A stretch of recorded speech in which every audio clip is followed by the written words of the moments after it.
Everyone, সবাই কেমন আছেন? আশা করি অনেক ভালো আছেন।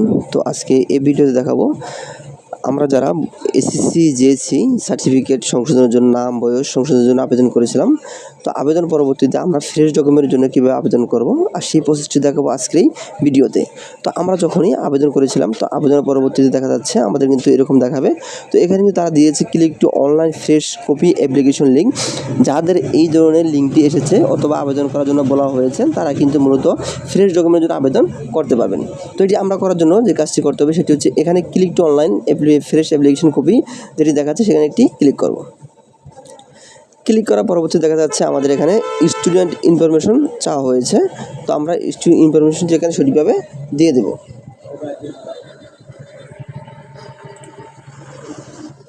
তো এখানে প্রথম আমার অ্যাপ্লিকেশন টাইপ হচ্ছে ফ্রেশ ডকুমেন্ট। তো এখান থেকে আমি যেহেতু যে এসএসসিরগুলো সার্টিফিকেটের জন্য আবেদন করব, তো এসএসসি দিয়ে দিলাম। তারপর চাওয়া হচ্ছে আমাদের রোল নাম্বার। তো এখানে আমাদের রোল নাম্বারটি আমি দিয়ে দিচ্ছি। আমাদের রেজিস্ট্রেশন চাওয়া হয়েছে, তো রেজিস্ট্রেশন নাম্বারটি আমি এখানে দিয়ে দিলাম। তারপরে আমাদের পাসিং ইয়ার, তো যেহেতু 25 সালে পাস করেছে, তো 25 সালে দিয়ে এখানে ফাইন্ড যে তথ্য অপশনটি রয়েছে এখানে একটি ক্লিক করব। ক্লিক করার সাথে সাথে কিন্তু আমাদের তথ্যগুলো রয়েছে সেগুলো কিন্তু এখানে দেখাচ্ছে। স্টুডেন্ট নেম, ইন্স্যুরেন্স সব কিছু এখানে দেখাবে তথ্যগুলো। তো এখানে আমরা যে একটু নিচে খেয়াল করি তাহলে কিন্তু দেখতে পাচ্ছি যে কারেকশন।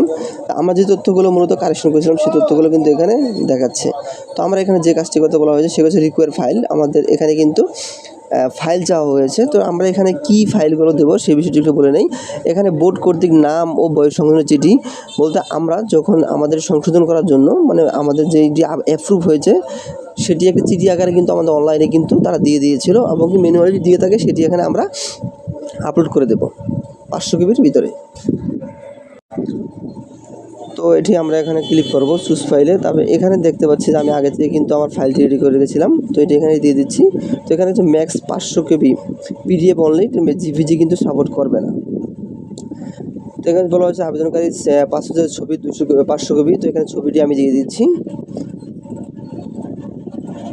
তারপরে এখানে কিন্তু আমাদের admit card, registration card, certificate, translation marksheet সব কিছু অপশনগুলো দেওয়া রয়েছে। আমরা এগুলো টিকমার্ক দেওয়া থাকবে।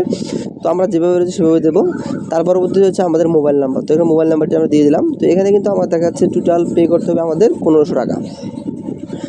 তো 1500 টাকা পেমেন্ট করার জন্য আমরা অবশ্যই এটা আমরা যে নিচে দেখাতে হচ্ছে বিকাশ নগদ কার্ড। তো এখানে আমরা মূলত যে সিস্টেমটি দেওয়া রয়েছে সেভাবে পেমেন্ট করব।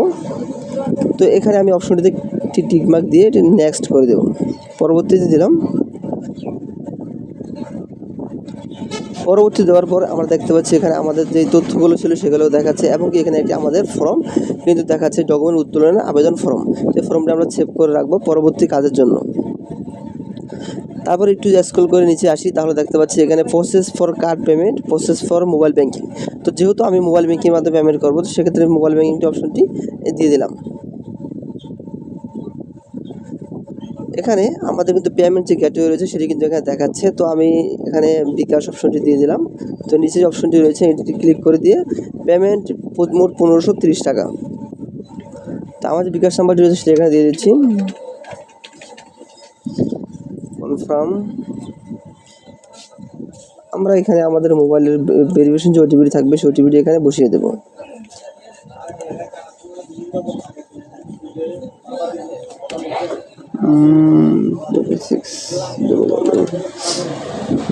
এখানে আমরা পিন নম্বরটি দিয়ে দিচ্ছি। যখনই আমরা কনফার্ম করব তখন আমাদের কয়েক সেকেন্ড অপেক্ষা করতে হবে। আমরা দেখতে পাচ্ছি আমাদের পেমেন্ট যেটি রয়েছে সেটি কিন্তু সফল হয়ে গেছে। তো আমাদের পেমেন্ট রিসিপ্টটি কিন্তু তারা দিয়ে দিয়েছে। তো আমরা এখান থেকে এটি সেভ করে রাখবো।